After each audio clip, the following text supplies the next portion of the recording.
ପିଲାମାନେ Rashmi sir A to Z YouTube ଚ୍ୟାନେଲରେ ତୁମ ସମସ୍ତଙ୍କୁ ସ୍ୱାଗତ କରୁଛି। ଆଜି ଆଲୋଚନା କରିବା a defence of poetry P.B. ଶେଲିଙ୍କର ଗୋଟେ ବିଖ୍ୟାତ ରଚନା ଯେଉଁଟାକି 4th semester core V third I unit 4ରେ ଅଛି।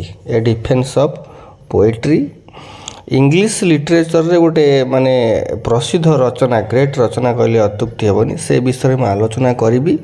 ତୁମେମାନେ ଡିଟେଲ୍ସ ଶୁଣିବ, ଭଲସେ ଶୁଣିବ, ମୋବାଇଲକୁ କାନ ପାଖରେ ନେଇକି ଡିଟେଲ୍ସ ଶୁଣିଲା ପରେ ବୁଝିବ, ନହେଲେ ବୁଝିପାରିବନି। ଆଉ ଯାହାର ନୋଟ୍ ଦରକାର ମୋତେ ହ୍ୱାଟ୍ସଅପ୍ କରିବ, ମୁଁ PDF ପଠାଇଦେବି। ଏଇ ଯେଉଁ ଡିଫେନ୍ସ ଅଫ୍ ପୋଏଟ୍ରି ଇଂଲିଶ ଲିଟରେଚରର ଗୋଟେ ଗ୍ରେଟ୍ ରଚନା, ଅମୂଲ୍ୟ ରଚନା ଯେଉଁଟା ଆମେ କହିଥାନ୍ତି। 1821 ମସିହାରେ ଏଇଟା ଲେଖାଯାଇଥିଲା।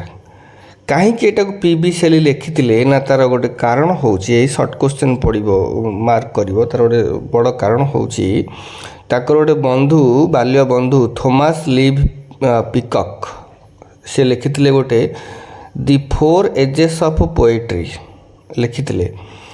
ଏଇ 4 ଏଜେସ୍ ଅଫ୍ ପୋଏଟ୍ରିକୁ କାଉଣ୍ଟର କରିକି 4 ଏଜେସ୍ ଅଫ୍ ପୋଏଟ୍ରି କିଏ ଲେଖିଥିଲେ ନା, ତାଙ୍କର ବନ୍ଧୁ ଥୋମାସ ଲଭ୍ ପିକକ୍। ଏଇଟାକୁ କାଉଣ୍ଟର କରିକି ସେ ଲେଖିଲେ ଦ ଡିଫେନ୍ସ ଅଫ୍ ପୋଏଟ୍ରି। କ'ଣ ସେ ଲେଖିଲେ ଡିଫେନ୍ସ ଅଫ୍ ପୋଏଟ୍ରିରେ? ଡିଫେନ୍ସ ଅଫ୍ ପୋଏଟ୍ରିରେ ସେ ତା'ର ପ୍ରତି ଉତ୍ତର ଦେଇଛନ୍ତି।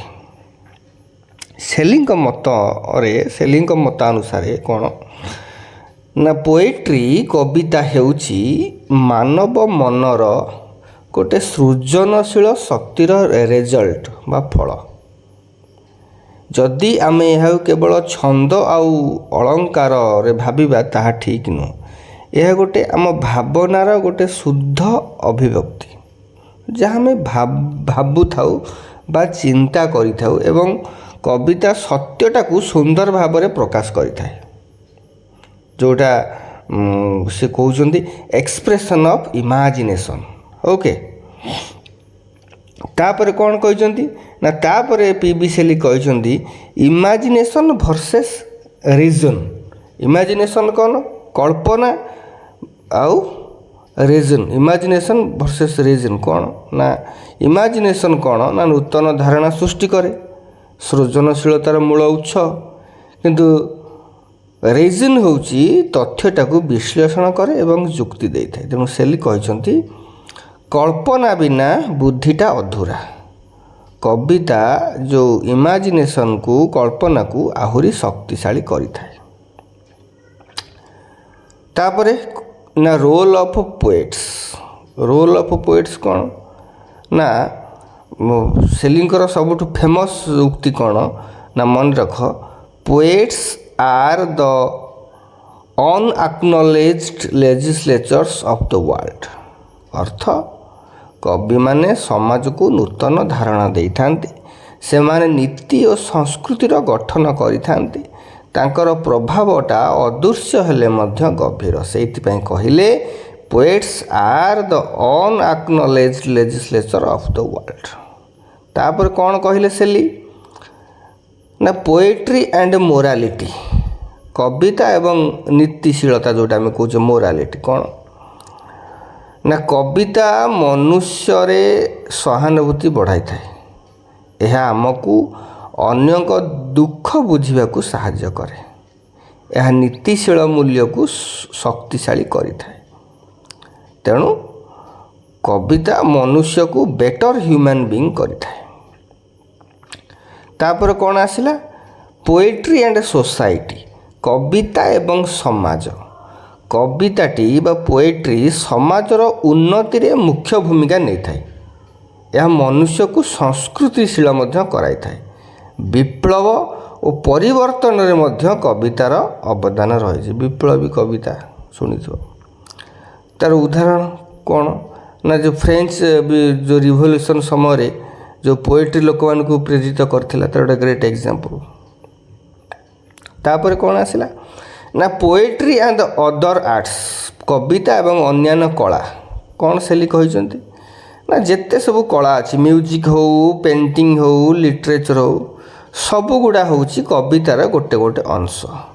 କବିତା ହେଉଛି, ପୋଏଟ୍ରି ହେଉଛି ସବୁ କଳାର ଆତ୍ମା। ତେଣୁ କବିତା ବିନା କଳା ମଧ୍ୟ ଅସମ୍ପୂର୍ଣ୍ଣ। ତାପରେ କ'ଣ ପୋଏଟ୍ରି ଭର୍ସେସ୍ ସାଇନ୍ସ, କବିତା ବିଜ୍ଞାନ। କ'ଣ ନା ବିଜ୍ଞାନ ଆମକୁ ତଥ୍ୟ ଦେଉଛି, କବିତା ଭାବନା ଦେଇଛି। ବିଜ୍ଞାନ ବୁଦ୍ଧିକୁ ଶକ୍ତିଶାଳୀ କରେ, କବିତା ମନକୁ ଉନ୍ନତ କରେ।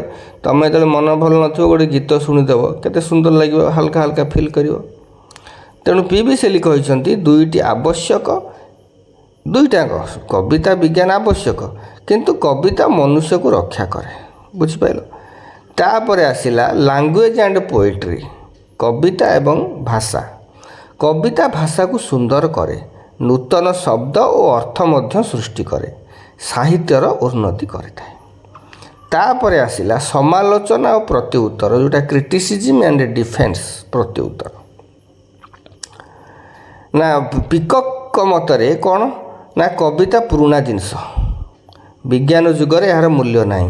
କିନ୍ତୁ ଶେଲି କ'ଣ ଉତ୍ତର ଦେଲେ ନା କବିତା ସବୁବେଳେ ଆବଶ୍ୟକ।